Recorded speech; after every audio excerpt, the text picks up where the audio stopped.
Hello बेटा। आज की इस वीडियो में मैं आपको बताने वाला हूँ जो 28 मार्च 2024 को राजकीय आश्रम पद्धति विद्यालय में प्रवेश परीक्षा हुई है उसके क्लास 6 के मैथ्स का सॉल्यूशन। तो बेटा मैंने इससे पहले की वीडियो में आपको 10 क्वेश्चन बता दिए थे। इस वीडियो में जो 10 क्वेश्चन बचे क्लास 6 के मैथ्स के सॉल्यूशन के वो मैं बता देता हूँ। तो बेटा स्टार्ट करते हैं। तो पहला क्वेश्चन हमसे कह रहा है कि कौन सी आकृति में सभी भुजाएं बराबर होती हैं। तो किसमें बेटा, सिंपल समझ लीजिए, वर्ग में सभी भुजाएं कैसी होती हैं, बराबर होती हैं।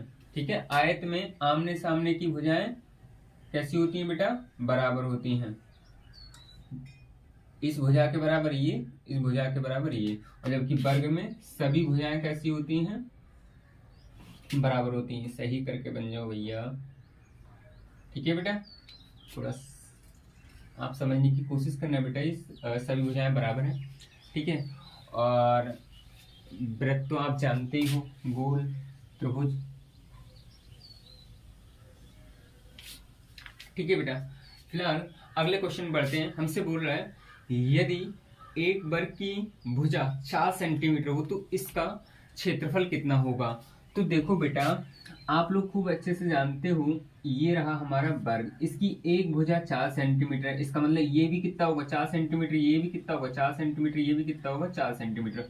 ठीक है, और सिंपल हम लोगों ने पढ़ा ही है कि वर्ग का क्षेत्रफल निकालने का मतलब भुजा का स्क्वायर। ऐसे डायरेक्टली कर लो, या फिर आप लंबाई और चौड़ाई गुणा करने पर आपका जो आंसर आता है वो क्षेत्रफल निकल आता है। बट बेटा यहाँ लंबाई और चौड़ाई सेम होती है, तो इसलिए हम सीधे बोल देते हैं भुजा का स्क्वायर।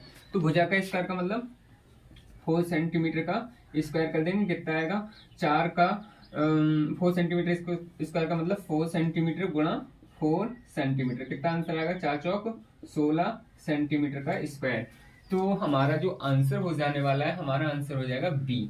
ठीक है बेटा, आगे हमसे क्वेश्चन कह रहा है यदि एक वर्ग का परिमाप कितना है 16 सेंटीमीटर है तो प्रत्येक भुजा की लंबाई ज्ञात कीजिए। तो देखो वर्ग से कितने क्वेश्चन आए आप समझिए बेटा। हमारे पास ये रहा वर्ग, इसका परिमाप कितना है 16 सेंटीमीटर, इसका परिमाप है वो 16 सेंटीमीटर। अच्छा, परिमाप जानते हो आप, तो परिमाप आप सिंपल समझ लीजिए बेटा, इसके चारों ओर की जो घेरौर है ना, ये इसकी लंबाई है ये। ठीक है, समझो, मान लो मैं इसकी एक साइड ए मान लूं, तो इसकी ये भी ए होगी, ये भी ए होगी, ये भी ए होगी। ठीक है, तो टोटल इस अगर मैं इस पूरे ये जो परिधि है इसकी लंबाई निकालूं, कितना हो जाएगा 4a, और 4a बराबर कितना दिया है, मतलब टोटल ये परिमाप ही तो कहलाता है बेटा। ठीक है, कितना दे रखा है तुम्हें तीसरे वाले क्वेश्चन में 16 दे रखा है। 16 ए का वैल्यू निकालो, ए का मतलब एक साइड की भुजा निकल आएगी, फिर ए बराबर कितना आएगा 16/4, 4 एकम 4, 4 चौक 16, मतलब 4 सेंटीमीटर। कहने का मतलब इसकी एक भुजा की लंबाई 4 सेंटीमीटर, मतलब प्रत्येक भुजा की जो लंबाई होगी वो कितनी होगी 4 सेंटीमीटर। ठीक है, क्योंकि वर्ग है। अच्छा, अब हमसे कह रहा है 14 वाले क्वेश्चन में क्या कह रहा है बेटा, हमसे कह रहा है कि एक केक को 8 बराबर टुकड़ों में काटा गया है। एक कोई व्यक्ति है ने 2 टुकड़े खाए, तो ए ने कितना भाग उसका खा लिया। तो सिंपल समझ लीजिए बेटा, आप ऐसे सीख लीजिए, कितने टोटल भाग थे उसके 8, 8 में से कितने खा गया वो 2, ऊपर लिख दीजिए। ठीक है, काटो, 2 एकम 2, 2 चौक 8, मतलब 1/4 भाग वो खा गया, 1/4 भाग खा गया, मतलब ये खा गया। अच्छा, अगर तुमसे पूछा जाता, अगर तुमसे पूछा जाता कि उसने 1/4 भाग तो खा लिया, शेष भाग कितना बचा, तो बेटा आप क्या करिए, आप 1 में से इसे घटा दीजिए, कितना 1/4 को, तो आंसर कितना आएगा 3/4 आएगा। ठीक है, मतलब 3/4 बचा भी। वैसे भी सिंपल समझ लो, सिंपल समझ लो कि हमारे पास कितने टुकड़े हैं 8। ठीक है, मतलब 8 टुकड़ों में हमने बराबर वो बांट लिया था, और 2 टुकड़े क्या कर लिए उसने, खा लिए। तो कहने का मतलब 1/4 तो खा ही लिया। ठीक है बेटा, तो ऐसे आगे समझ लो। तो इसका ऑप्शन कौन सा सही हो जाएगा, ए सही हो गया। ठीक है, अच्छा 15वां वाला क्वेश्चन क्या कह रहा है, एक वर्ग का जो क्षेत्रफल है ना वो 36 सेंटीमीटर स्क्वायर है, तो इसका परिमाप क्या होगा? तो सिंपल सी बात है, ये क्या दे रखा है? वर्ग का क्षेत्रफल, और वर्ग का क्षेत्रफल क्या होता है? भुजा का स्क्वायर। भुजा का स्क्वायर का मतलब अगर हम वर्ग की एक भुजा ए माने तो उसका क्षेत्रफल कितना आएगा? ए स्क्वायर बराबर कितना है? 36। ठीक है बेटा, ए बराबर कितना आएगा? रूट में 36, और रूट के 36 का मतलब हम लिख सकते हैं 6 गुणा 6, जोड़ा बन गया, एक बाहर ले लो। कहने का मतलब इसकी जो भुजा आई वो आई 6 सेंटीमीटर। ठीक है, अब कह रहा है इसका परिमाप निकालिए। कहने का मतलब बाबू समझो बेटा, इसका 6 सेंटीमीटर एक भुजा है, तो ये भी कितनी होगी? 6 सेंटीमीटर। ये भी कितनी होगी? 6 सेंटीमीटर। ये भी कितनी होगी? 6 सेंटीमीटर। तो जोड़ो, 6, 12, 18 और 24। ठीक है, एक 6 सेंटीमीटर की, तो ये भी 6 की, ये की 6 की, और ये भी 6 की, तो सभी को जोड़ोगे तो 6 चौक 24 हो जाएगा। मतलब हमारा जो ऑप्शन हो जाएगा वो सी सही हो जाएगा।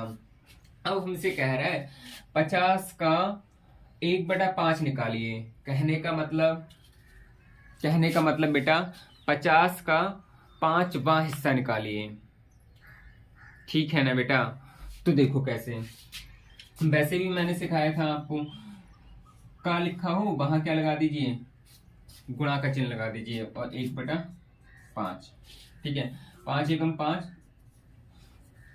5 एकम 5, 0 लिखा है सही, यानी कि 10 आंसर आएगा इसका। कहने का मतलब सिंपल समझ लीजिए, यहाँ बेटा आपको शायद कैमरा में ना दिखता हो, इधर देख लीजिए, 50 गुणा 1/5, 5 एकम 5, 5 एकम 5, कितना बचा? 10। वैसे भी 50 रुपए हैं आपके, ठीक है, और 50 को 5 भागों में बांट रहे हो, तो 10-10 रुपए पड़े ना। ठीक है बेटा, अभी हम थोड़ा स्पेस बना लें।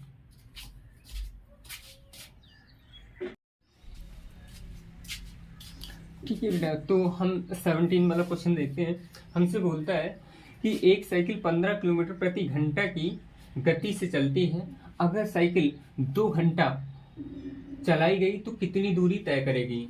ठीक है, मतलब दूरी पूछ रहा है, हमें चाल दे रखी है, और दूरी निकालना है। तो बेटा हम चाल बराबर क्या जानते हैं? फॉर्मूला होता है हमारा, चाल बराबर दूरी बटे समय। ठीक है बेटा, हमें चाल कितनी दे रखी है, हमें निकालना क्या है? दूरी। तो ऐसा करते हैं, इस दूरी को ऐसे ही रोकते हैं, इस समय को इसकी गुणा में पहुंचा देते हैं। तो चाल बराबर, सॉरी, दूरी बराबर क्या आएगा? दूरी बराबर आएगा चाल गुणा समय। तो चाल कितनी है हमारी? 15, और समय कितना है? 2 घंटा। ठीक है बेटा, तो 15 दूनी 30 किलोमीटर आंसर आएगा हमारा, ऑप्शन सी सही हो जाएगा। ठीक है, अच्छा 18वां वाला क्वेश्चन क्या कह रहा है? 18वां वाला कह रहा है इसका मान निकालना है। तो देखो बेटा, हम क्या करें, सबसे पहले इसके लिए इससे भाग दे दें, मतलब मैं डायरेक्टली इससे यही कर रहा हूँ क्वेश्चन, तो आप ध्यान से देखना, 0.5।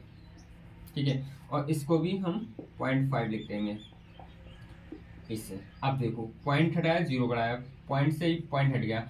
5 एकम 5, 5 सत्ते 35, 5 एकम 5, 5 25, यानी कि यहाँ कितना बचा? 50, और यहाँ कितना बचा?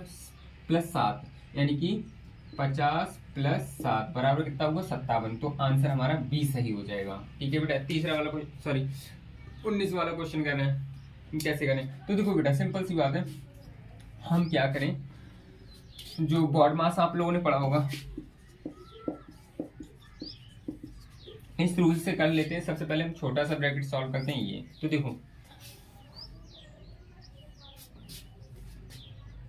देखो, बेटा, ये कितना आएगा हमारा?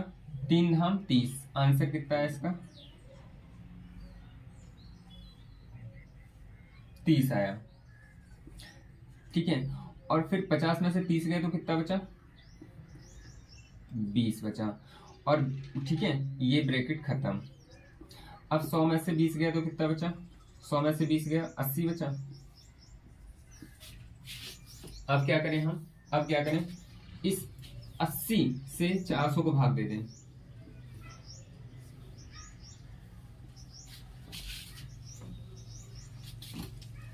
खत्म, एकम दूनी, ये कितना हो गया? 5। ठीक है, अच्छा अब 10 की 10 से गुणा करो, कितना आएगा? 100 + 5, 100, ठीक है। तो 100 + 5 105 हो गया, हमारा ये आंसर हो गया। तो बेटा ये हमारे 19 क्वेश्चन हो गए कंप्लीट। एक क्वेश्चन था बहुत सारा, बहुत लेंथी इसकी लैंग्वेज है, तो इसलिए मैंने नोट नहीं किया। अगर बेटा आपको वीडियो पसंद आई तो अपने जो 6th क्लास के और दोस्त हैं उन तक भी भेजिए, ठीक है बेटा। आगे की वीडियो में आपको 9th का बताने वाला हूँ। तो अगर चैनल सब्सक्राइब नहीं किया तो सब्सक्राइब कर लीजिए। अगर आपको लगता है मास्टर ने आपके लिए मेहनत की है तो लाइक तो बनता है। Thank you.